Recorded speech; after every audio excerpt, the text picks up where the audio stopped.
Do you remember this leaked screen testing for the first Spider-Man movie? Now this was as close to a comic book accurate Green Goblin as we've ever had, and it would have been amazing, so why did they scrap it? Well, in this video we're gonna find out.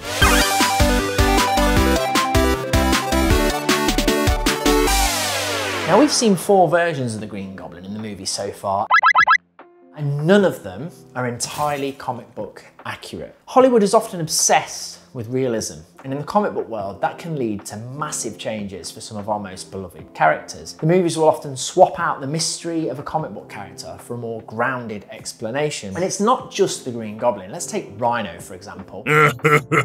In the comics, at first glance, he looks ridiculous, right? Oi! But over the years, we've kind of become accustomed to him, and it's mostly thanks to some amazing storytelling. For example, the Flowers for Rhino arcs, really good 2-parter.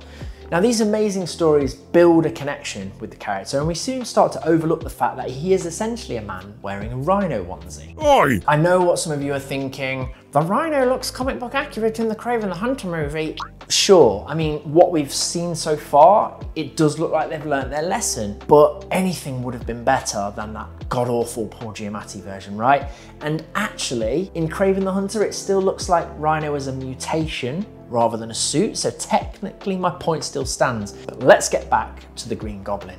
Early in the production of Spider-Man, the creative team at Amalgamated Dynamics developed a suit that featured a more expressive, goblin-like mask with large ears, a purple cap, and piercing yellow eyes. Oh, it reminds me of some of the iconic Alex Ross covers that featured the Green Goblin. They were gorgeous, oh my God. Now the suit was intended to capture the menacing and fantastical elements of the character from the comics.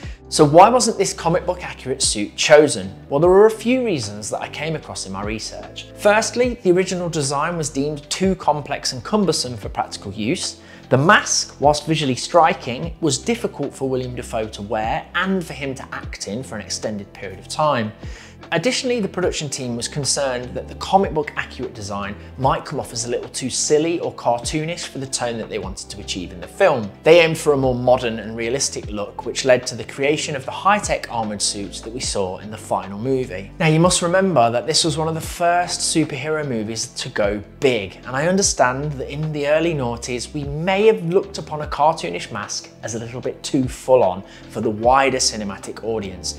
But when you see more recent movies that have gone down that route, like Deadpool with the animated eyes, it just gives you the ability to wear a mask but still give off some sort of facial expressions.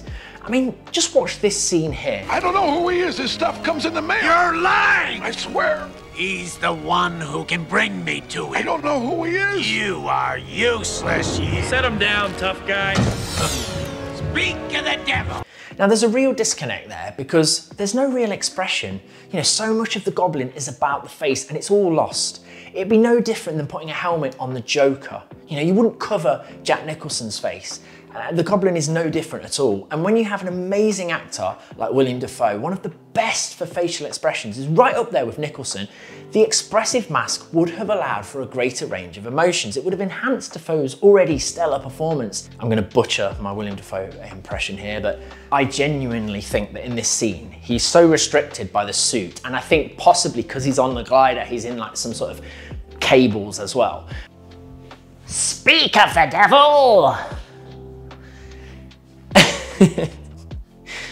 What am I doing? Tough guy. Speak of the devil. Spider-Man. So that line needed a surprised, startled, excited face, you know, with like raised eyebrows and lots of emotion. You just needed to feel, in every scene really, where he's featured. I'm gonna try and line up that audio with the test footage just to see, and then we'll compare them side by side. Speak of the devil. Spider-Man. Speak of the devil. Spider-Man. Now I think there is a lot to consider before being too critical of the studio's choice. I mean, fans often appreciate when filmmakers stay true to the source material, and the original design could have provided a more visual, distinctive and memorable villain than what we actually got. But would that have transferred to the wider cinematic audience, you know, early noughties, a long time ago?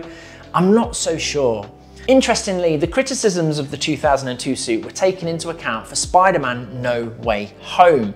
In this film, now under Marvel's guidance of course, Dafoe's Green Goblin initially appears in his classic armour, but he quickly destroys the helmet, opting for a more stripped down look with a purple hoodie, which is more reminiscent of his comic book appearance.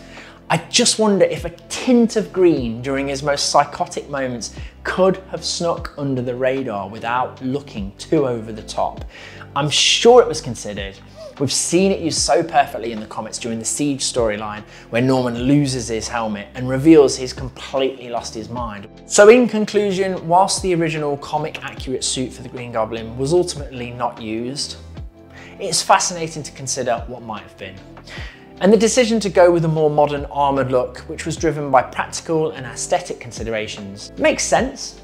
But that original design, man, oh my God, it was tantalising. Can you imagine using that instead? Whew. What do you think? Would you have preferred the comic accurate suit, or do you think that the final design was the right choice, or maybe something else? Let us know in the comments below. Don't forget to like and subscribe to keep this channel going at full speed. Thank you so much, and with that, I'm out. This way.